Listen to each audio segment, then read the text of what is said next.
So hello guys, welcome back to my channel. I hope आप सब लोग बहुत अच्छे होंगे। आज जैसा कि दशहरा है और मैं अपने घर के पास में जो रावण लगा है वहाँ पे थोड़ा सा मेला वगैरह घूमने आई हूँ। थोड़ा सा मूड फ्रेश करेंगे हम लोग। और आपको मैं ये भी दिखाऊंगी कि लखनऊ में दशहरा कैसे होता है। वैसे तो यहाँ पे बहुत ज़्यादा मतलब अलग अलग जगह पे अलग अलग टाइप के रावण वगैरह बनते हैं और फिर उनको जलाया जाता है। मैं अपने घर के जो सबसे पास में था, मतलब कासा ग्रीन जो है, बंगला बाज़ार, वहाँ पे जो रावण जलता है मैं वहाँ पे आई हूँ। सो यहाँ पे तो सिर्फ एक ही रावण ही चलता है। उसके बाद जो उसके जो दो भाई होते हैं वो जो जलाए जाते हैं वो सब नहीं होता। सिर्फ एक सिंगल रावण था। और भीड़ आप देख सकते हो, पूरा का पूरा ये कोई ग्राउंड नहीं है एक्चुअली, ये पूरी रोड है। तो इस रोड पे इन्होंने रावण लगा रखा था और बहुत ज़्यादा भीड़ है, चारों तरफ सिर्फ लोग ही लोग दिख रहे हैं। तो ऐसे में काफ़ी मुश्किल से मैं यहाँ पे पहुँच पाई हूँ, क्योंकि पता है इतना रश होता है ना, तो ये लगता है कि कभी भी भीड़ भाड़ है, भगदड़ है, कुछ भी हो जाता है। अगर रावण जल जाएगा तो फिर भाई आपको भी बच के रहना होगा। लेकिन मैंने सोचा था कि अब भाई व्लॉगिंग स्टार्ट कर ली है तो आप लोग को दिखाना तो पड़ेगा ही ना कि यहाँ पे लखनऊ में कैसे रावण वगैरह जलाया जाता है, कैसे दशहरा होता है यहाँ पे। तो कुछ नहीं है, बस सिंपल सा है, छोटा सा मेला लगाया है इन लोगों ने, छोटी छोटी दुकानें वगैरह हैं और बस यही सब कुछ है। और बाकी अभी रावण जब जलेगा तो मैं आपको दिखाऊंगी ज़रूर। अभी तो मैं आपको थोड़ा सा इसको पास से दिखा देती हूँ। तो थोड़ी सी मेहनत करने के बाद मैं और मेरा भाई इस भीड़ को बीच में घुसते हुए फिर हम लोग जो ये रावण था उसके पास में पहुँच गए थे। काफ़ी लोग थे यहाँ पे और दूर दूर से लोग आते हैं इसको देखने के लिए, क्योंकि इसके बाद आई थिंक जो लगता है वो मैंने तो नहीं देखा है कहीं भी। मैं आती हूँ इतने साल से, मैं जब से लखनऊ में, तब से मैं यहीं आती हूँ देखने के लिए। तो मैं और मेरा भाई हम दोनों इसको पास से देखने के लिए थोड़ा सा चले गए थे। मैंने भी सोचा था कि अब भाई इतनी दूर आए हैं और फिर उसके बाद पास से रावण आप ना देखें और आपको भी ना दिखाएं तो फिर ऐसे तो नहीं हो पाएगा ना। तो ये है यहाँ का रावण, काफ़ी क्यूट है, मुझे थोड़ा ठीक लगा। और ये थोड़ा सा, और जो मैंने थोड़ा स्केरी रावण होते हैं जो मैंने अपने मतलब यूट्यूब वगैरह पे देखे हैं या न्यूज़ पोर्टल्स पे देखा है, वो बहुत ही ज़्यादा डरावने होते हैं। ये थोड़ा सा क्यूट है, पिंक एंड रेड कॉम्बिनेशन का है। बाकी जो इसके 10 सिर हैं वो काफ़ी छोटे हैं। बहुत जूम करने के बाद में मुझे समझ आया कि ये इसके 10 सिर हैं। काफ़ी छोटे छोटे से सिर हैं एंड रावण कम थोड़ा सा अजीब लग रहा है, लेकिन अच्छा लग रहा है, ठीक है, गुड। काफ़ी अच्छा एफर्ट है। और ये बाकी अंकल मुझे लग रहा है इसको जलाएंगे। तो अभी मैं इसको, आप वेट करिए, मैं इसको जलते हुए भी आपको दिखाऊंगी। और बाकी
रावण जलने के बाद मैं और मेरा भाई हम दोनों वहाँ से निकल चुके थे।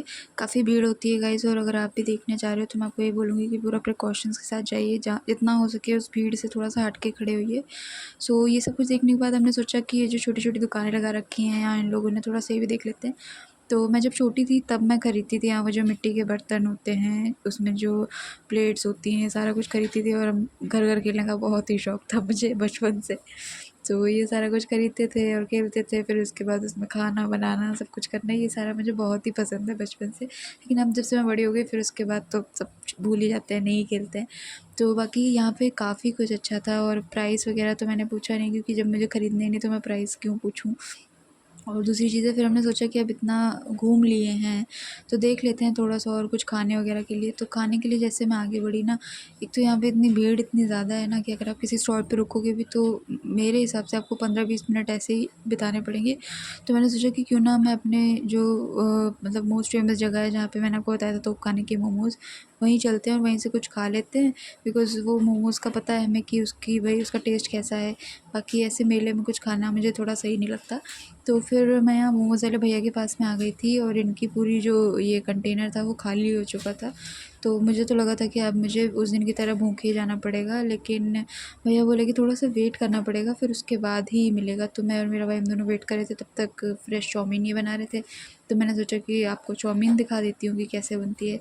और बाकी चीज़, इसने मेरा पुराना वाला वो व्लॉग नहीं देखा है नाइट वाला, जिसमें मैं एक चीपेस्ट फूड के बारे में मैंने थोड़ा-सा बताया था आपको कि लखनऊ का जो चीपेस्ट फूड है, उसके बारे में ऊपर आई बटन आएगा, तो आप जाके तुरंत उसको चेकआउट करो। और तब तक मैं इनकी चाउमीन देख रही हूँ। और हाँ, ये ज़रूर बताइएगा कि अब मेरा नया फ़ोन आया है, तो जो व्लॉगिंग हो रही है वो मेरे नए फ़ोन से हो रही है। तो इससे पहले तो सैमसंग था। सो वीडियो की क्वालिटी कैसी है, अच्छी लग रही है कि नहीं। ये जो चाउमीन है इसका कलर मेरे जो मैंने देखा उसमें वीडियो में तो बहुत अच्छा आ रहा है। आप बताइएगा बीइंग अ व्यूअर कि कैसा है वीडियो, और अब अच्छा लग रहा है कि नहीं लग रहा है आपको। अपने व्यूज़ ज़रूर दीजिएगा। और अगर मैं इसकी प्राइस की बात करूँ तो 30 की हाफ़ प्लेट थी और काफ़ी सस्ता है भाई, मुझे तो काफ़ी सस्ता लगा और टेस्ट भी बहुत अच्छा होता है। और मैं कहीं की नहीं ज़्यादा खाती, बस ये तोप खाने की, जो उस दिन मैंने आपको दिखाया था वीडियो, मैं उनका ही मोमोज़ प्रेफ़र करती हूँ। सो दूसरी चीज़ है कि जो ये मोमोज़ थे वो भी 30 के हाफ़ थे, और अगर पनीर वाले आपको चाहिए तो वो 40 का था।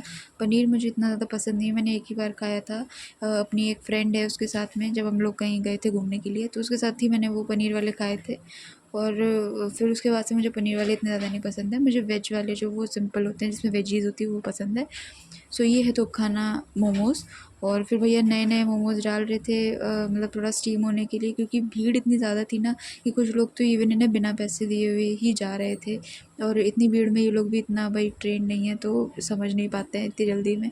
तो ऐसा था। और बाकी मेरा जितना बिल हुआ था उसमें से भैया ने 20 रुपये भी कट कर दिए थे, जबकि मैं उनको पूरे पैसे दे रही थी। स्टिल उन्होंने कहा कोई नहीं, आप 20 कम दे दो। तो अच्छा है भाई, मेरे लिए तो अच्छी बात हुई। सो दूसरी चीज़, सारा कुछ पैक कराने के बाद आधा घंटा इंतज़ार करने के बाद उनके स्टॉल पे मैं और मेरा भाई हम दोनों लोग निकल चुके थे यहाँ से। और अभी हमने सोचा था कि क्यों ना कुछ इंस्टेंट खा लेते हैं। तो इंस्टेंट खाने के लिए हमने सोचा कि भाई पीछे तो गोलगप्पे के जो स्टॉल्स हैं वहाँ पे भीड़ काफ़ी ज़्यादा है, तो इसलिए हम लोगों ने जो आगे, तो हमने वहाँ से थोड़ा-सा गोलगप्पे खाने का सोचा, बिकॉज़ गोलगप्पे खाने से क्या होता है ना कि मूड फ्रेश हो जाता है। और जब आप स्ट्रेस्ड हो तब तो मैं यही बोलूँगी आपको कि गोलगप्पे ज़रूर खाइए। मेरा गला ख़राब है लेकिन स्टिल अब मन कर गया तो कर गया। तो कुछ ऐसा था मेरा आज का ब्लॉग। और ऐसा होता है लखनऊ में दशहरा। ये तो मेरे घर के पास का था, बाकी इसके जो मतलब यहाँ पे लखनऊ में और भी जगह होता है उसके बारे में मुझे कोई आइडिया नहीं, क्योंकि मैं अभी तक गई ही नहीं हूँ। तो मैंने तो यहीं तक भई देखा है। सो अगर आपको मेरा वीडियो अच्छा लगा हो तो जल्दी से उसे लाइक कर दीजिएगा, सब्सक्राइब कर लीजिएगा मेरे चैनल को। And thank you and bye bye.